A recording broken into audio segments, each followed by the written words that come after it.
రాత్రి వేళ కామాక్షి ఆయన పడుకున్న దగ్గరికి వచ్చి తట్టి లేపింది. ఆయన లేచారు. కేశపాశాన్ని తీసి ఇలా చూపించి ముట్టుకో ఉంది. ఆయన ఇలా ముట్టుకున్నారు. జిగురుగా ఉంది.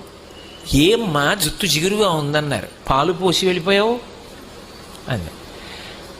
అమ్మా నీ గుడి పునర్నిర్మాణం చేయాలని తాపత్రయపడ్డానమ్మా అన్నారు. ఏమయ్యా గుడి పునర్నిర్మాణం చేయడానికి నువ్వు సంపాదించాలా? నన్ను అడిగితే నేను ఇవ్వను. దానికోసం నా జుట్టు ఇలా వదిలి వెళ్ళిపోయావా? చూడు పాలకంపు ఎంత సువాసనలు రావలసిన జుట్టునది. వెనక్కి వచ్చి అభిషేకం చెయ్యండి.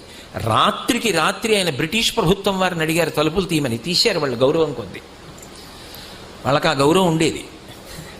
తలుపులు తీస్తే వారు గబగబా వచ్చి కంచిలో అమ్మవారికి మళ్ళీ అభిషేకం పూర్తి చేశారు. ఆ తర్వాత ఎక్కడి నుంచి వచ్చిందో కాసుల వర్షం పడిపోయింది. ఆ దేవాలయం అంతా పునర్నిర్మాణం చేశారు.